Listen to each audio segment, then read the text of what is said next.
हर हर महादेव। जय गुरु भाई गुरु बहन। कहानी को ध्यान पूर्वक सुनिएगा, बहुत ही अच्छी कहानी है। एक राजा था, वह जंगल में शिकार करने के लिए गया। एक हिरन को देखा, उसके पीछे पीछे बहुत दूर तक राजा हिरन को मारने के लिए गया, लेकिन हिरन भागते भागते एक दो कोस तक गया और फिर लुप्त हो गया और राजा को हिरन का समझ में नहीं आया। फिर राजा उस दिन शिकार नहीं कर पाया और अपने भाग पर अफसोस करते हुए वापस आ रहा था अपने राज्य की तरफ, महल की तरफ। तो रास्ते में एक मशीन था, मशीन पर पानी चल रहा था और मशीन पर वो पानी पीने के लिए रुका। तो पानी पी रहा था तो उधर से एक लड़की का रोवाई का आवाज आया। तो मशीन के उस ओर जाके देख रही है तो एक बहुत 17 साल का बहुत सुंदरी लड़की रो रही थी। राजा ने पूछा कि क्यों रो रही हो? तो लड़की ने पूछा, बताइए कि क्या करूं महाराज, यूक्रेन में लड़ाई छिड़ गया है, वहां मेरे पिताजी को सब रूस वाले सैनिक मार दिए हैं और मैं वहां से भागते भागते इस जगह चलाया हूं, इस राज्य में। अब न मेरा माँ है न बाप है, अब तो कोई नहीं है। राजा बोला, ठीक है सुंदरी, तो चलो मेरे साथ मेरे महल में रहना। तो वह लड़की बोली कि महाराज, अगर आप शादी करने के लिए हमसे राजी हो तो आपके साथ में चल सकती हूँ। यह बात सुनकर राजा बहुत खुश हुआ और कहा, चलो मैं तुमसे शादी कर लूंगी। और वह यूक्रेन के लड़की को लेकर और अपने महल में चली गई और वहां शादी विवाह कर लिया। और यूक्रेन के जो रानी थी उसको बहुत फर्स्ट क्लास एक 5 तल्ला महल बनवा दिया और उसी में इसके साथ रहने लगा। और धीरे धीरे जो पहले वाली रानी थी उससे उसको ज्यादा प्यार देने लगा और ज्यादा प्यार करने लगी। कुछ दिन बीतने के बाद राजा को पेट में दर्द होने लगा। राजा शिव भगवान के मंदिर में पूजा करने के लिए गया और कहा, हे प्रभु, हमको कोई ऐसा ज्ञान दीजिए कि जाके हमको पेट का दर्द ठीक हो जाए। शंकर जी के कृपा से उसको बहुत सा उसके राज्य में वैद्य डॉक्टर आया, लेकिन सबको से वो इलाज कराया, लेकिन उसका दर्द, पेट का दर्द नहीं ठीक हुआ।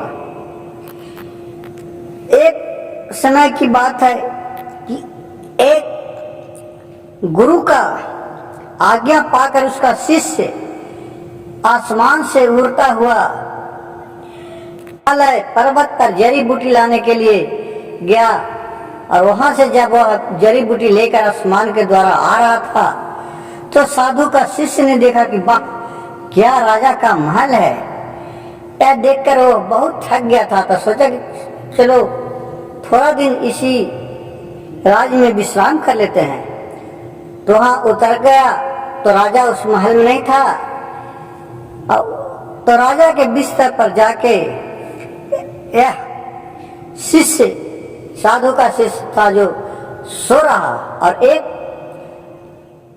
जो जड़ी बूटी लाया था उसको अपने तकिया के बगल में नीचे में रखे और पवित्र जगह पर रखे और सो गया। उसको सोने से नींद पड़ गया। उसके बाद राजा वहां पहुंच गया। राजा देख रहा है कि मेरे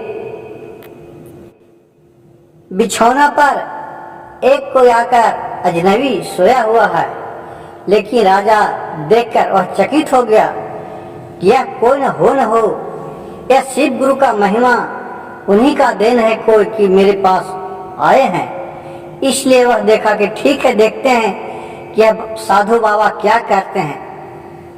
उसके बाद वह डिब्बी पर इसको नजर पड़ा, जड़ी बूटी पर, तो राजा वहां से उठा के और छिपा के रख दिया कि ताकि कोई हमको भी आलस लगे, नींद ना जाए तो कोई कन्हू ले जाके कर दे। इतना देर इंतजार कर ही रहा था कि उसका नींद टूट गया तो राजा पर उसका नजर पड़ा तो वह घबरा गया, कहा कि राजन मेरे को तो नींद आ रहा था, मैं सो रहा। तो राजा बोले कि नहीं कोई बात नहीं है प्रभु, आप सोइए। उसके बाद कहा कि नहीं मैं अब नींद पूरा हो गया, मैं हिमालय पर गया था, वहां से आ रहे थे, तुम यहाँ थक गया तो मैं देखा कि बहुत अच्छा महल है तो थोड़ा सोचे विश्राम कर लेते हैं, तो इसीलिए मैं यहाँ आके सो रहा। और मेरा जो जड़ी बूटी था रखल ये नहीं है राजा, क्या हो गया? कहा कि ठीक है आपको मैं जड़ी बूटी दे देते हैं। यह सुनकर राजा उसको जड़ी बूटी दे दिया। फिर जड़ी बूटी लेकर राजा को नमन करके और वह चले गया वहां से। वहां जाकर चेला अपने गुरु से यह बात बताया कि मैं जब हिमालय से लौट रहे थे तो रास्ते में एक बहुत सुंदर महल है, वहां मैं विश्राम करने के लिए गया तो वहां नींद आ गया। सारी बात सुनकर उसको जो साधु बाबा थे उसका गुरु बहुत प्रसन्न हुआ और कहा कि वह राजा बहुत नेक इंसान है, ताकि वह तुमको अपने पलंग पर सोया हुआ देखकर भी कुछ नहीं बोला। ऐसा नेक इंसान से हमको तुम एक बार मिलाओ। साधु बाबा के बात सुनकर गुरु चेला दोनों वहां के लिए प्रस्थान हो गए और राजा के यहाँ पहुंचे और सारी बात बताए। राजा ने भी अपने बोला कि प्रभु मेरा पेट में दर्द है, वो आज तक ठीक नहीं हुआ है, अगर मेरे दे सकते हैं तो मेरे इसका भी इलाज कीजिए। साधु बाबा कहे कि ठीक है, अपना तो पेट दिखाओ। वो साधु के रूप में साक्षात शिव भगवान थे, शंकर जी उनको परीक्षा लेने के लिए आए थे। राजा पेट को दिखाया, वह पेट देखकर और सारी बात समझ गए। साधु बाबा राजा को बोले जो बात कहते हैं उसको तो ध्यान से सुनो और किसी को बात बताना नहीं, तुम्हारा मैं यह बीमारी ठीक कर दूंगा। राजा बहुत प्रसन्न हुआ, कहा कि महाराज आप ठीक कर दीजिए, मैं काहे को किसी को नहीं बताऊंगा। साधु बाबा राजा को बोले कि तुम आज अपने घर में खाना बनवाओ और थोड़ा नमक तेज करवा देना, और रानी के महल में जहां तू सोता है जिस रानी के पास, वहां आज रात में पानी पीने के लिए नहीं रह देना, और नमक थोड़ा तेज करवा के खाना में बनवाना, और तू चुपचाप आंख मूंद के देखते रहना कि तुम्हारे रानी के प्यास लगता है तो कहाँ जाती है, और यह बात किसी को बताना नहीं और घबराना भी नहीं तो अगर घबराएगा तो तुम्हारे जान पर खतरा है। यह बात सुनकर राजा के गुरु के बात सुनकर राजा कहा कि ठीक है महाराज। उसी तरह किया काम और खाना खाए और रात में पानी पीने के लिए वहां कुछ नहीं रहने दिया। अब जब 12 रात बजता है तो उसको रानी को यूक्रेन से आई थी जिसके साथ शादी किया था, और रानी को प्यास लगा तो उसके पीने के लिए कहीं खोजी तो पानी नहीं था, तो राजा के पास देखने आया कि राजा जगल है क्या, लेकिन राजा तो मटिया के सुतल था। चुपचाप राजा देख रहा है कि क्या कर रही है मेरी रानी। तो राजा देखा कि यह नागिन का रूप धर के और खिड़की द्वारा बाहर चला गया पानी पीने के लिए, और फिर उधर से देखा कि 10-15 मिनट के बाद आया और फिर वह रानी औरत के रूप में, अपना रानी के रूप में हो गई और फिर अपने बिस्तर पर सो रहा। यह सब बात देखकर राजा फिर साधु बाबा से कहा कि ऐसा बात है। बाबा कहा कि ठीक है, इससे डरने का कोई बात नहीं है, तुमको मैं एक कहानी और बताता हूँ, उपाय उसको करना तुम। कहा कि हाँ प्रभु कीजिए, अब कम से कम इससे मेरा छुटकारा दीजिए। कहा कि इसको बहुत सोच समझ के, बहुत दिमाग से करना है काम, नहीं तो यह रानी का क्रोध से चाहेगा तो आपको पर राज को 1 मिनट में भस्म कर देगा। एक नागिन है जो अपने मन मुताबिक जिस रूप में चाहेगा उस रूप में हो सकती है। इसके बाद इतना शक्ति है, इसको 100 साल से कोई मनुष्य के पास दर्शन नहीं हुआ था, तो इसके पास इतना शक्ति है कि जिस रूप में चाहेगी उस रूप में नागिन रह सकती है।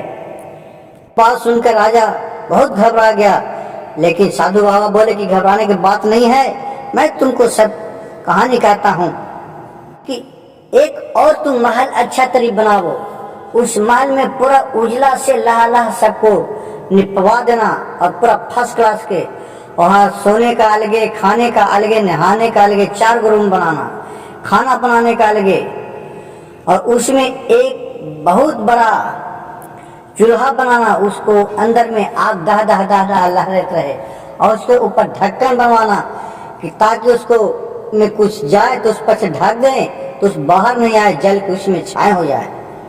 कहा कि ठीक है।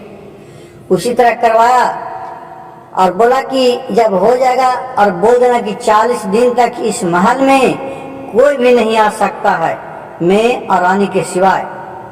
अब यह बात सुनकर इसका जो यूक्रेन वाली रानी थी वह बहुत खुश हुआ कि अब तो हमारे राजा के पास और कोई नहीं आएगा, मैं तो 40 दिन तक जैसे चाहूँगा उस तरह से रह सकता हूँ और इसके साथ कर सकता हूँ मनमानी। लेकिन राजा तो दुख का मारा हुआ और कुछ सोचा था। एक दिन के बाद हुआ कि राजा को फिर कहा साधु बाबा कि तुम मटिया के पर रहना और कुहरते रहना, रानी को कहना कि खाना बना के दो। रानी जब खाना बनाने लगेगी इसी वक्त उसको क्या करना कि उसी आग में ढकेल देना और उस पर से उसको झाँक देना, नहीं तो अगर बच के निकल जाएगी तो पूरा राज को तहस नहस कर देगी, उसका प्रकोप से कोई नहीं बच सकता है।